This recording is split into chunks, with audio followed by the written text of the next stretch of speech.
தேசிய வருமானம் 12th economic new புக்கில் இருக்க தேசிய வருமானத்தை பற்றி நம்ம பார்க்க போகிறோம். அங்கே பார்க்கலாம்.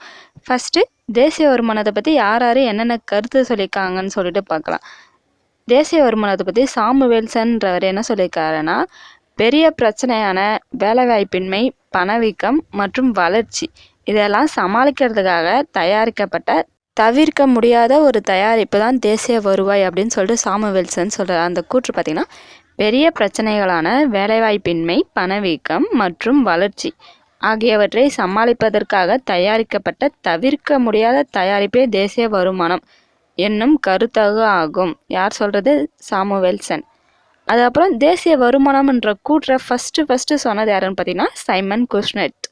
தேசிய வருமானம்ன்ற கூற்றை ஃபஸ்ட்டு சொன்னது யார்? சைமன் குஷ்னெட்.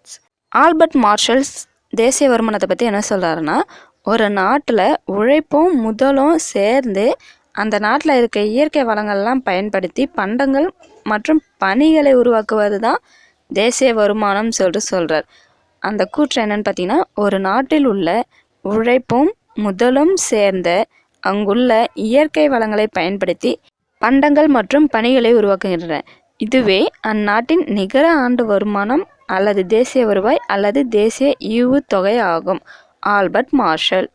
அடுத்து சைமன் குஷ்னெட் தேசிய வருவாயை பற்றி என்ன சொல்கிறாருன்னா, ஒரு நாட்டில் தேசிய வருமானம் அளவிடப்படுவதன் மூலமாக அந்த நாட்டோட நலத்தை அறிய முடியும். அதேமாரி அந்த நாட்டுக்கான வளர்ச்சி இலக்கு எப்படி இருக்குது என்பதையும் வரையறுக்க முடியும் அப்படின்னு சொல்லிட்டு குஷ்னெட் சொல்கிறார். அதாவது ஒரு நாட்டில் மொத்த உள்நாட்டு உற்பத்தியில் வரையறுக்கப்பட்ட நிலையில் தேசிய வருமானம் அளவிடப்படுவதன் மூலம் அந்நாட்டின் நலத்தை அறிய முடியும். அதிக வளர்ச்சிக்கான இலக்குகள் எப்படி என்பதை வரையறுக்க முடியும். சைமன் குஷ்னெட். இப்போ தேசிய வருமானத்தை பற்றின கூற்றுலாம் பார்த்தாச்சு. அடுத்து தேசிய வருமானம் என்னன்னு சொல்லிட்டு பார்க்கலாம். தேசிய வருமானம்னா ஒரு நாட்டில் ஒரு வருஷத்தில் உற்பத்தி செய்கிற பண்டங்கள் மற்றும் பணிகளோட பண மதிப்பு தான் தேசிய வருமானம். அதாவது ஓராண்டில் ஒரு நாட்டில் உற்பத்தி செய்யப்பட்ட மொத்த பண்டங்கள் மற்றும் பணிகளின் பண மதிப்பு தேசிய வருமானம். தேசிய வருமானத்தை எப்படிலாம் சொல்கிறாங்க பார்த்தீங்கன்னா, பொருளாதார நடவடிக்கையை அளவிடும் அளவுகோல் தேசிய வருவாய், வாங்கும் சக்தியை குறிப்பிடும் காரணி தேசிய வருவாய், பொருளாதார திட்டமிடுதலின் கருவி தேசிய வருவாய், பேரின பொருளியல் மாறி தேசிய வருவாய். அதுக்கடுத்து தேசிய வருவாயின் அடிப்படை கருத்துலாம் என்னென்ன இருக்குது, தேசிய வருவாய் எதை பேஸ் பண்ணலாம் கணக்குறாங்கன்னு சொல்லி போகலாம். GDP, NNP at factor cost, personal income, GNB, disposal income, per capita income, real income, GDP reflector. இது எல்லாத்தையும் பற்றி பின்னாடி நம்ம டீட்டெயிலாக பார்க்கலாம். ஃபஸ்ட்டு நம்ம ஜிடிபினா என்னென்னு பார்த்தலாம். ஜிடிபினா கிராஸ் டொமஸ்டிக் ப்ராடக்ட், மொத்த உள்நாட்டு உற்பத்தி. அதாவது ஒரு வருஷத்தில் ஒரு நாட்டில் உற்பத்தி செய்கிற இறுதிநிலை பண்டங்கள் மற்றும் பணிகளின் மொத்த சந்தை மதிப்பு. ஒரு ஆண்டில் ஒரு நாட்டில் உற்பத்தி செய்யப்பட்ட இறுதிநிலை பண்டங்கள் மற்றும் பணிகளின் மொத்த சந்தை மதிப்பு. இது சந்தை விலையில் ஜிடிபின்னு சொல்லிட்டு அழைப்பாங்க. ஜிடிபி செலவு முறையை பேஸ் பண்ணி கணக்கிடப்படுகிறது. ஜிடிபியோட ஃபார்முலா என்ன பார்த்தீங்கன்னா, GDP equal to C plus I plus G plus X minus M. C plus I plus G plus ப்ராக்கெட்டில் எக்ஸ் மைனஸ் எம். சி நுகர்வு பண்டங்கள், ஐ முதலீடு பண்டங்கள், ஜி அரசின் வாங்குதல், எக்ஸ் மைனஸ் எம் நிகர ஏற்றுமதி இறக்குமதி. Next NDB net domestic product, நிகர உள்நாட்டு உற்பத்தி. நிகர உள்நாட்டு உற்பத்தினா ஒரு வருஷத்தில் ஒரு நாட்டில் உற்பத்தி பண்ணுற மொத்த பண மதிப்பில் தேய்மானத்தை கழிச்சா கிடைக்கிறது தான் நிகர உள்நாட்டு உற்பத்தி. நிகர உள்நாட்டு உற்பத்தி ஈக்குவல் டு ஜிடிபி மைனஸ் தேய்மானம். அதாவது NDP equal to GDP minus தேய்மானம். Next GNP gross national product, மொத்த தேசிய உற்பத்தி. இது என்னென்னா ஒரு வருஷத்தில் ஒரு நாட்டில் உற்பத்தி செய்கிற முடிவடைந்த பொருட்கள், அதாவது உற்பத்தி செய்யப்பட்டு முடிவடைந்த பொருட்கள், விற்பனை ஸ்டேஜுக்கு கரெக்டாக இருக்குல்ல, அந்த பொருட்களோட பண மதிப்பை தான் மொத்த தேசிய உற்பத்தி சொல்லுவாங்க. மொத்த உள்நாட்டு உற்பத்தினா உற்பத்தி செய்கிற பொருட்களோட பண மதிப்பு. மொத்த தேசிய உற்பத்தினா இப்போ முடிவடைஞ்சாச்சு, அந்த பொருளை உற்பத்தி பண்ணி அது விற்பனை ஸ்டேஜில் இருக்குது, அந்த ஸ்டேஜில் எல்லா மதிப்பையும் கணக்கிடப்படுவது தான் மொத்த தேசிய உற்பத்தி சொல்லுவாங்க. மொத்த தேசிய உற்பத்தியை மொத்தம் 5 ஃபேக்டர் யூஸ் பண்ணி கணக்கெடுக்கலாம். என்னென்னா நுகர்வு, சி கன்சப்ஷன், ஐ முதலீடு, எக்ஸ் ஏற்றுமதி பொருட்கள், எம் இறக்குமதி பொருட்கள். ஜி கவர்மெண்ட் அரசால் வாங்கப்பட்ட அல்லது உற்பத்தி செய்யப்பட்ட பண்டங்கள் மற்றும் பணி. ஆர் மற்றும் பின்னு சொல்லிட்டு ரெண்டு இருக்குது. ஆர் மற்றும் பின்னா வெளிநாட்டிலேருந்து கிடைக்கிற நிகர வருமானம். ஆர் மைனஸ் பின்னா ஆர்னா வெளிநாட்டில் இருக்க நம் நாட்டு மக்களோட வருமானம். பின்னா நம் நாட்டில் இருக்க வெளிநாட்டு மக்களோட வருமானம். இது ரெண்டுத்தையும் மைனஸ் பண்ணால் கிடைக்கிறது தான் நிகர வெளிநாட்டு வருமானம். இப்போ இதோட ஃபார்முலா பார்த்திங்கன்னா GNP equal to C plus I plus G plus X minus ப்ராக்கெட்டில் X minus M bracket R minus P. சந்தை விலையில் ஜிஎன்பி ஈக்குவல் டு சந்தை விலையில் ஜிடிபி ப்ளஸ் வெளிநாட்டிலிருந்து கிடைக்கும் நிகர வருமானம். Next NNP at market price நிகர தேசிய உற்பத்தி. என்னன்னா ஒரு வருஷத்தில் பொருளாதாரத்தின் நிகர உற்பத்தி மதிப்பு தான் நிகர தேசிய உற்பத்தி. NNP equal to GNB minus தேய்மான கழிவு. ஜிஎன்பியிலேருந்து தேய்மான மதிப்பை கழிச்சிட்டு அப்புறம் கிடைக்கிறது தான் மூலதான நுகர்வு கழிவுன்னு சொல்லுவாங்க. Capital consumption allowance. அதாவது நிகர தேசிய உற்பத்தியை கேபிட்டல் கன்சம்ஷன் அலவன்ஸ் முதல்ல நுகர்வு கழிவுன்னு சொல்லிட்டு சொல்லலாம். Next NNP at factor cost காரணி செலவில் நிகர தேசிய உற்பத்தி. என்என்பினா உற்பத்தியின் சந்தை மதிப்பு. காரணி செலவில் என்என்பினா உற்பத்தி காரணிகளுக்கு வழங்கப்பட்ட மொத்த வருமானம். உற்பத்தி காரணிகளுக்கு வழங்கப்பட்ட மொத்த வருமான செலவு தான் காரணி செலவில் என்என்பி. என்என்பினா உற்பத்தியோட சந்தை மதிப்பு. காரணி செலவில் என்என்பினா உற்பத்தி அதாவது ஏதாச்சும் ஒரு பொருளை உற்பத்தி செய்யறதுக்காக வழங்கப்பட்ட பண மதிப்பு தான் காரணி செலவில் என்என்பி. காரணி செலவில் என்என்பி ஈக்குவல் டு சந்தை விலையில் என்என்பி மைனஸ் மறைமுக வரி ப்ளஸ் மானியம். நெக்ஸ்ட்டு தனிநபர் வருமானம் பர்சனல் இன்கம். பர்சனல் இன்கம்னா ஒரு வருஷத்தில் ஒரு நாட்டில் இருக்க ஒவ்வொரு தனி மனிதனுக்கும் பல வழிகளை இப்போ ஒரு பர்சன் இப்போ நீங்கள் இருக்க உங்களுக்கு நிறைய இன்கம் சோர்ஸ் இருக்குன்னா உங்களுக்கு எத்தனை வழியிலேருந்து இன்கம் வந்தாலும் சரி எல்லா வழியிலேருந்து வர இன்கம்மையும் சேர்த்து தனிநபர் வருமானம்னு சொல்லுவாங்க. அதாவது ஒரு வருஷத்தில் ஒரு நாட்டில் இருக்க ஒவ்வொரு தனி மனிதனுக்கும் கிடைக்கக்கூடிய மொத்த வருமானம் தான் தனிநபர் வருமானம். தனிநபர் வருமானத்தும் தேசிய வருமானமும் சமமாக இருக்காது. தனிநபர் வருமானத்தில் மாற்று செலுத்துதல் அதாவது டிரான்ஸ்ஃபர் பேமெண்ட் சேர்க்கப்படும். அதே மாதிரி ஓய்வூதியமும் சேர்க்கப்படும். பென்ஷன் பணமும் தனிநபர் வருமானத்தில் பர்சனல் இன்கமில் தான் சேர்க்கப்படும். தனிநபர் வருமானம் ஈக்குவல் டு தேசிய வருமானம் மைனஸ் சமூக பாதுகாப்பு பங்களிப்பு மற்றும் பகிரப்படாத கார்ப்பரேட் லாபம் ப்ளஸ் மாற்று செலுத்துதல்கள். நெக்ஸ்ட்டு செலவிடக்கூடிய வருமானம் டிஸ்போசல் இன்கம். டிஸ்போசல் இன்கம்னா தனிநபர் வருமானத்தில் நேர்முக வரியை சப்ராக்ட் பண்ணும் மைனஸ் பண்ணி கிடைக்கிறது தான் செலவிடக்கூடிய வருமானம். செலவிடக்கூடிய வருமானம் ஈக்குவல் டு தனிநபர் வருமானம் மைனஸ் நேர்முக வரிகள். தலா வருமானம் பெர் கேபிட்டா இன்கம். ஒரு வருஷத்தில் ஒரு நாட்டில் இருக்க ஒரு நபரோட சராசரி ஆண்டு வருமானம் தான் தலா வருமானம். தலா வருமானம் ஈக்குவல் டு தேசிய வருமானம் டிவைடட் பை மக்கள் தொகை. அடுத்து உண்மையான வருமானம். உண்மையான வருமானம் ஈக்குவல் டு நடப்பு விலையில் தேசிய வருவாய் plus P1 divide by P0. P1னா நடப்பு ஆண்டு விலை குறியீடு. P1 என்றால் என்ன? நடப்பு ஆண்டு விலை குறியீடு. P0னா அடிப்படை ஆண்டின் விலை குறியீடு. P0 அடிப்படை ஆண்டின் விலை குறியீடு. P1 நடப்பு ஆண்டு அதாவது இப்போ இந்த வருஷத்தோட குறியீடு. ஜிடிபி குறைப்பான் ஜிடிபி டிஃப்ளேட்டர். பண மதிப்பு ஜிடிபி டிவைட் பை உண்மை மதிப்பு ஜிடிபி இன்ட்டு 100. ஜிடிபி குறைப்பானா என்னென்னா ஜிடிபியில் இருக்க பண்டங்கள் மற்றும் பணிகளின் விலையை மாற்ற குறியீட்டு எண். ஜிடிபி குறைப்பான என்னன்னு சொல்லுவாங்க? பண்டங்கள் மற்றும் பணிகள் அதாவது ஜிடிபியில் இருக்க பண்டங்கள் மற்றும் பணிகளின் மாற்ற குறியீட்டு எண் சொல்லிட்டு சொல்லுவாங்க. நெக்ஸ்ட்டு தேசிய வருவாய் அளவிடும் முறைகள் மொத்தம் 3 முறை இருக்குது. ஃபஸ்ட்டு உற்பத்தி முறை உற்பத்தி அல்லது மதிப்பு கூடுதல் முறை. செகண்டு வருமானம் அல்லது காரணிகளின் ஊதிய முறை. தேர்டு செலவு முறை. இந்த 3 முறையும் சரியாக பயன்படுத்தி கணக்கிடப்பட்டால் உற்பத்தி வருமானம் செலவு இது 3ம் சமமாக இருக்கும். உற்பத்தி முறையில் என்னென்னலாம் சேர்த்து கணக்கிடப்படுகிறதுனா ஒவ்வொரு துறையிலும் கூட்டப்பட்ட மதிப்பு, துறைகள், முதன்மை, 2ஆம் நிலை துறைகள், தயாரிப்பு, துணை நிறுவனம் இது எல்லாமே உற்பத்தி முறையில் இருக்குது.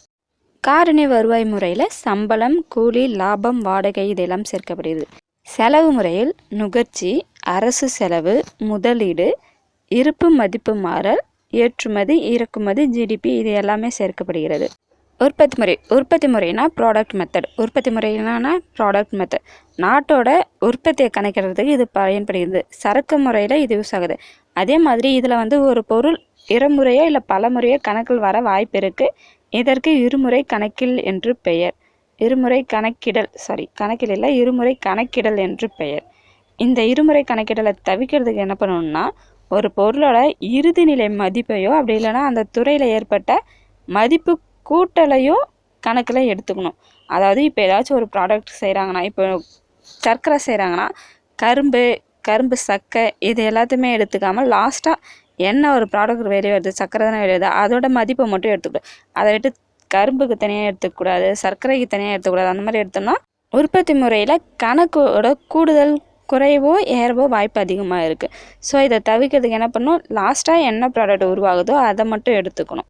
இந்தியாவில் இந்த முறையில் தான் விவசாயம், சுரங்கம் மற்றும் கைவினைப் பொருட்களோட துறைகளிலெல்லாம் உற்பத்தி முறை தான் பயன்படுகிறது.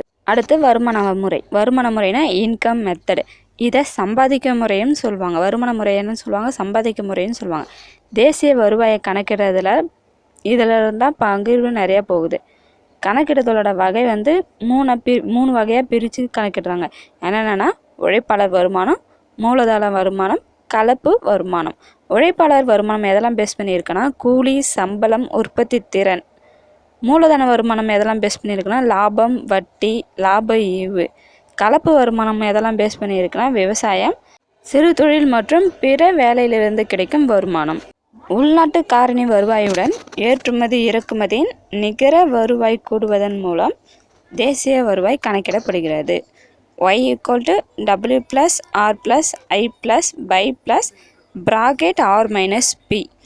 W கூலி, R வாடகை, I வட்டி, பை லாபம், R ஏற்றுமதி, P இறக்குமதி. செலுத்து நிலை கணக்கிடல் பேலன்ஸ் ஆஃப் பேமெண்ட்ஸ். இது எப்படி கணக்கெடுப்பாங்கன்னா, வெளிநாட்டிலேருந்து வந்த அப்படின்னா வெளிநாடுகளுக்கு சென்ற தொகை தொடர்பான புள்ளி விவரங்களை பற்றி தான் இதை கணக்கிடுவாங்க. நெக்ஸ்ட்டு செலவு முறை கணக்கிடுதல் எக்ஸ்பெண்டிச்சர் ஆர் அவுட்லே மெத்தட். இது எப்படின்னா, ஒரு வருஷத்தில் ஒரு சமுதாயத்தில், அதாவது ஒரு நாட்டில் மேற்கொள்ளப்படுற மொத்த செலவுகள் எல்லாத்தையும் கூட்டி தேசிய வருமானம் கணக்கிடப்படுது. இதில் வந்து தனிநபர் சுய நுகர்வு செலவு, நிகர உள்நாட்டு முதலீடு, அரசின் கொள்முதல் செலவு, முதலீட்டு பொருள் வாங்கும் செலவு மற்றும் நிகர ஏற்றுமதி எல்லாமே கூட்டி கணக்கிடப்படுகிறது. GNP = C + I + G + X - M. C தனியார் நுகர்வு செலவு, I தனியார் முதலீட்டு செலவு, G அரசின் கொள்முதல் செலவு, X - M நிகர ஏற்றுமதி இறக்குமதி. காரணி செலவு. ஒரு நிறுவனம் பொருட்கள் மற்றும் பணிகளை உற்பத்தி செய்யும் போது உற்பத்தி காரணிகளுக்கு செய்யும் செலவை குறிப்பது காரணி செலவு. உள்ளீடு உற்பத்தி காரணிகள் நிலம், உழைப்பு, முதல் மற்றும் தொழில் முனைவு. அரசிற்கு செலுத்தும் வரிகள் உற்பத்தி செலவில் சேர்ப்பது இல்லை, ஏனெனில் வரிகள் நேரடியாக உற்பத்தி நடவடிக்கைகளில் பங்கு பெறுவதில்லை. சந்தை விலை மார்க்கெட் பிரைஸ். உற்பத்தி செய்யப்பட்ட பொருட்கள் சந்தையில் விற்கப்படுவதை குறிக்கிறது. சந்தை விலை என்பது நுகர்வோர்கள் பொருட்களுக்கான விலையை விற்பனையாளர்களிடம் செலுத்தி பொருளை பெறுவது ஆகும். அதாவது இப்போ நீங்கள் ஒரு பொருள் வாங்க போனீங்கன்னா விற்பனை செய்கிறவங்க கிட்ட காசு கொடுத்து வாங்கிட்டு வருவீங்களா, இதுதான் சந்தை விலைன்னு சொல்லுவாங்க. சந்தை விலை = காரணி செலவு - உதவித்தொகை, அல்லது காரணி செலவு = சந்தை விலை - மறைமுக வரி + உதவித்தொகை. சந்தை விலையை பேஸ் பண்ணி தேசிய வருவாய் எப்படி கணக்கெடுப்பாங்கன்னா, ஒரு நாட்டில் இருக்கும் அனைத்து உற்பத்தி துறைகளும் உற்பத்தி செய்த மொத்த மதிப்பு தேய்மானம் நிகர மறைமுக வரி நிகர வெளிநாட்டு காரணிகளின் வருமானம். அதுக்கப்புறம் நிகர மறைமுக வரி எப்படி கணக்கிடுறாங்கன்னா, நிகர மறைமுக வரி = மறைமுக வரி - உதவித்தொகை. நெக்ஸ்ட்டு மொத்த மதிப்பு கூட்டல். மொத்த மதிப்பு கூட்டல் = உற்பத்தியின் மதிப்பு - இடைநிலை நுகர்வு. அதுக்கடுத்து உற்பத்தியின் மதிப்பு. உற்பத்தியின் மதிப்பு = விற்பனை இருப்பில் மாற்றம். நெக்ஸ்ட்டு இருப்பில் மாற்றம்னா எப்படி கணக்கெடுப்பாங்க, இருப்பில் மாற்றம் = முடியும் இருப்பு, அதாவது க்ளோசிங் ஸ்டாக் தொடக்க இருப்பு ஓப்பனிங் ஸ்டாக். ஒரு ஆண்டில் உற்பத்தி செய்யப்பட்ட மொத்த பொருட்களும் விற்கப்பட்டால் மொத்த உற்பத்தி விற்பனைக்கு சமமாக இருக்கும். உற்பத்தியின் மதிப்பு = விலை × விற்பனை அளவு.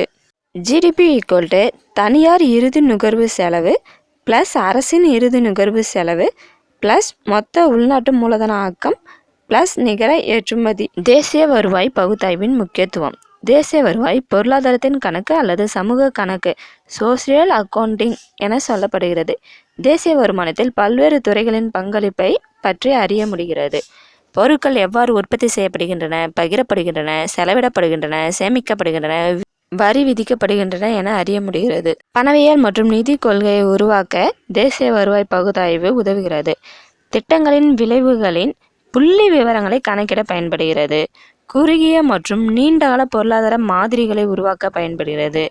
துறை, வட்டார மற்றும் நாட்டின் வருமானத்தை ஒப்பிட தேசிய வருவாய் பகுத்தாய்வு உதவுகிறது. தலா வருமானத்தை கணக்கிட பயன்படுகிறது. பல்வேறு உற்பத்தி காரணிகளின் வருமான பகிர்வை தெரிந்து கொள்ள தேசிய வருவாய் பகுத்தாய்வு உதவுகிறது. பேரியல் பொருளாதார காரணிகளான வரி, ஜிடிபி விகிதம், நடப்பு கணக்கு, பற்றாக்குறை, ஜிடிபி விகிதம், கடன், ஜிடிபி விகிதம் கண்டறிய தேசிய வருவாய் பகுத்தாய்வு உதவுகிறது. இந்தியா ஒழுங்குபடாத அன்றாட பிழைப்பை நடத்தும் சிறு தொழில்களையும் பண்டமாற்று அங்காடியும் கொண்ட நாடு. தேசிய வருவாய் கணக்கீட்டில் உள்ள சிரமங்கள்: மாற்று செலுத்துதல் ஜிஎன்பியில் சேர்க்கப்படவில்லை. தேய்மானங்கள் மதிப்பீடு செய்வதில் சிரமம். பணம் செலுத்தப்படாத சேவைகள், சட்டவிரோத நடவடிக்கைகளால் கிடைக்கும் வருமானம், சொந்த உற்பத்திக்கான உற்பத்தி மற்றும் விலை மாற்றம், மூலதன லாபம், புள்ளி விவர சிக்கல். மாற்று செலுத்துதல்: மாற்று செலுத்துதல்னா ஓய்வூதியம், வேலையின்மைக்கான உதவித்தொகை, மானியங்கள் இவையெல்லாம் அரசு அளிக்கிறது. இவை அரசின் செலவுகளாகும். இவை தேசிய வருவாயில் சேர்ப்பதில்லை. அதாவது பென்ஷன், ஸ்காலர்ஷிப் இது எல்லாமே கவர்மெண்ட் கொடுக்கறது. இதெல்லாம் அரசோட செலவு.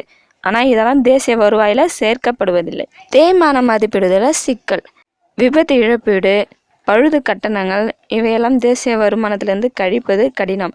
இப்போ ஏதாச்சும் ஆக்சிடெண்ட்டோ இல்லை ஏதாச்சும் ஒரு இழப்போ ஏற்பட்டால் அவங்களுக்கு கவர்மெண்ட் காசு தரும். அந்த காசையெல்லாம் தேசிய வருமானத்திலிருந்து கழிக்கிறது கஷ்டம். இதனால் தேசிய வருவாய் கணக்கிடுவது கொஞ்சம் சிக்கலாக இருக்குது. அடுத்து பணம் செலுத்தப்படாத சேவைகள், அன்பெய்ட் சர்வீஸ். அதாவது நிறைய பெண்கள் வீட்டில் அதிக வேலை செய்கிறாங்க. அவங்களுக்கு பணம் கொடுக்கறதில்ல, சம்பளமும் கொடுக்கறதில்ல. அவங்க குடும்பத்துக்காக அவங்க வேலை செய்கிறாங்க. இதெல்லாம் பணம் செலுத்தப்படாத சேவைகளை வரும். இந்த சேவையெல்லாம் தேசிய வருமானத்தில் கணக்கிடப்படுவதில்லை. நெக்ஸ்ட்டு சட்டவிரோத நடவடிக்கையிலிருந்து பெரும் வருமானம், இன்கம் ஃப்ரம் இல்லீகல் ஆக்டிவிட்டீஸ். சூதாட்டம், கடத்தல் மற்றும் சட்டவிரோதமாக மது தயாரித்தல். இது மூலயமா வர வருமானத்தெல்லாம் தேசிய வருவாயில் கணக்கிடல எடுத்துக்கொள்ளப்படாது. நெக்ஸ்ட்டு சுய நுகர்வு உற்பத்தி செய்தல் மற்றும் விலை மாற்றம். இப்போ விவசாயிகள் நெல் உற்பத்தி செய்கிறாங்கன்னா அந்த உற்பத்தியில் ஒரு மூட்டை நெல்லை அவங்க வீட்டுக்கு வேணும்னு சொல்லிட்டு எடுத்து வைப்பாங்க. இதெல்லாம் நம்ம தேசிய வருவாயில் சேர்க்க முடியாது. ஸோ இதனாலேயும் தேசிய வருவாய் கணக்கிடுதல் பாதிக்கப்படுது.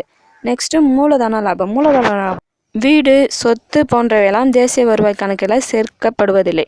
அதுக்கடுத்து புள்ளி விவர சிக்கல். புள்ளி விவர சிக்கல்னா ஒரே விவரத்தை பல முறை கணக்கில் சேர்ப்பது, நம்பகத்தன்மை, புள்ளி விவரங்கள் கிடைக்காமை, சேகரிப்பவரின் திறன் குறைவு, அர்ப்பணிப்பு இன்மை இது போன்றவை மூலமாக புள்ளி விவரத்தில் சிக்கல் ஏற்படுகின்றன. விவசாயத்துறையில் உற்பத்தி அளவை கணக்கிடுவது சிரமம். கால்நடை உற்பத்தியில் புள்ளி விவரம் முழுமையாக கிடைக்காது. பல்வேறு மொழி மற்றும் கலாச்சாரத்தால் புள்ளி விவரத்தில் சிக்கல். அலுவலர் மற்றும் மக்கள் உறவு சமூகமாக இல்லாதது. மக்கள் உண்மையான புள்ளி விவரம் தருவதில்லை. புள்ளி விவரங்களை சேகரிக்கும் அலுவலர்கள் பயிற்சி அற்றவர்களாகவும் திறமையற்றவர்களாகவும் உள்ளனர். 10% அதிகமாகவோ அல்லது குறைந்தோ கணக்கிடப்படுகிறது. இந்தியாவின் ஜிடிபியின் மதிப்பு அமெரிக்க டாலருக்கு ஏறக்குறைய 2 ட்ரில்லியன் யூஎஸ்லிருந்து 5 ட்ரில்லியன் யூஎஸ் டாலர் வரை வேறுபடுகிறது. தேசிய வருவாய் மற்றும் சமூக கணக்கிடுதல். National income and social accounting. சமூக கணக்கிடுதல் முறையில் நிறுவனங்கள், குடும்பங்கள், அரசு மற்றும் இது போன்ற அமைப்புகளின் பரிமாற்றங்கள் பதியப்பட்டு தொடர்பு கண்டறியப்படுகிறது. எதிர்கால பொருளாதார நிலையை கணக்கிடப்படுகிறது. சமூக கணக்கிடுதல் மற்றும் துறைகள் 5 துறைகளாக பிரிக்கப்படுகின்றன: நிறுவனங்கள், குடும்பங்கள், அரசு, வெளிநாட்டு வாணிபம், மூலதன துறை. நிறுவனங்கள்லாம் என்னன்னா உற்பத்தி காரணங்களை யூஸ் பண்ணி பண்டங்கள் மற்றும் பணிகளை உற்பத்தி செய்வது தான் நிறுவனங்கள். குடும்பங்கள்னா ஊதியத்தை பெற்று பொருட்களை வாங்குவது. அரசுனா அரசை பற்றி ஏடி மற்றும் பீகாக் என்றவங்க என்ன சொல்கிறாருன்னா ஒன்று சேர்க்கப்பட்ட நபர்கள் தான் அரசு என்று கூறுகிறார்கள். வெளிநாட்டு வாணிபம்னா ஏற்றுமதி மற்றும் இறக்குமதி வருமானம், வெளிநாட்டு கடன், வெளிநாட்டு மூலதன வருமானம் இதெல்லாமே வெளிநாட்டு வாணிபத்தில் தான் சேரும். மூலதனத்துறை. மூலதனத்துறைனா சேமிப்பையும் முதலீட்டையும் உள்ளடக்கியது தான் மூலதனத்துறை. ஜிடிபி வருவாயும் பொது நலனும். National income and welfare. ஜிடிபியில் தலைவீத வருமானம் அடிப்படையில் பொருளாதார முன்னேற்றம் கணக்கிடப்படுகிறது. இதோட குறைகள்: பொருட்கள் மற்றும் பணிகள் பொது நலனை சார்ந்துள்ளது. நுகர்வு பொருளை விட மூலதன பொருள் அதிகமாக இருந்த பொருளாதார நலனின் முன்னேற்றம் குறையும். ஆடம்பர பொருட்களின் உற்பத்தி பணக்காரர்களாக மட்டுமே இருக்கும். இயற்கை வளங்களை மாசுபடுத்தி ஜிடிபியை பெற்றால் பொருளாதார நலன் குறையும்.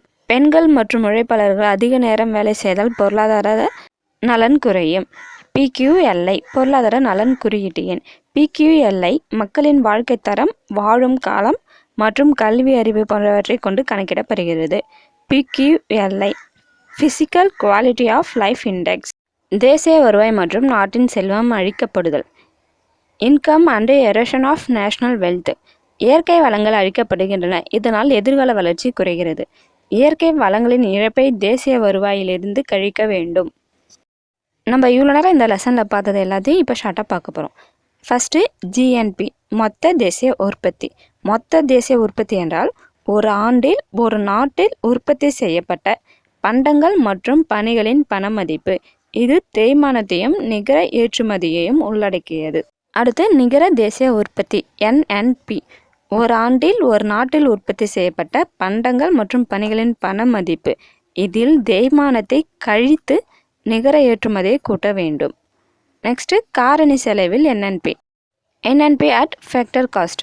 எல்லா உற்பத்தி காரணிகளுக்கும் கிடைத்த மொத்த வருமானம். அதுக்கடுத்து தனிநபர் வருமானம் பர்சனல் இன்கம். ஒரு நாட்டில் உள்ள தனிநபர்கள் நேர்முக வரி செலுத்துவதற்கு முன்பாக பெற்ற மொத்த வருமானம். அடுத்து செலவிடக்கூடிய வருமானம் டிஸ்போசல் இன்கம். நேர்முக வரி செலுத்திய பிறகு தனிநபர்களின் நுகர்வு சேமிப்பை கூட்டி மொத்தமாக பெறுவது. தனிநபர் வருமானம் டேக்ஸ் செலுத்துறதுக்கு முன்னாடி அவங்க பெற்ற வருமானம். செலவிடக்கூடிய வருமானம் டேக்ஸ்லாம் செலுத்திய பிறகு அவங்கக்கிட்ட இருக்க வருமானம். தலைவீத வருமானம் பெர் கேப்டா இன்கம். தனிநபரின் ஆண்டு சராசரி வருமானம். தலைவீத வருமானம் என்ன? தனிநபரின் ஆண்டு சராசரி வருமானம். சமூக கணக்கீடு சோஷியல் அக்கௌண்டன்ட். பொருளாதார நடவடிக்கைகளை மேற்கொள்வதால் ஏற்படுகின்ற சமூக செலவுகளின் அடிப்படையில் தேசிய வருமானம் கணக்கிடு. அதுக்கடுத்து பணம் கொடுக்கப்படாத சேவைகள். பணம் பெறாமல் அளிக்கக்கூடிய பொருளாதார பலன் கொண்டிருக்கும் சேவைகள். எக்ஸாம்பிளுக்கு சமையல், துணி துவைத்தல் இதெல்லாம். அதுக்கடுத்து மூலதனத்துறை கேபிட்டல் செக்டர். சேமிப்பையும் முதலீட்டையும் உள்ளடக்கியது. நெக்ஸ்ட்டு மாற்று செலுத்துதல் டிரான்ஸ்ஃபர் பேமெண்ட். ஓய்வூதியம், உதவித்தொகை, அதாவது பென்ஷன், ஸ்காலர்ஷிப்லாம்.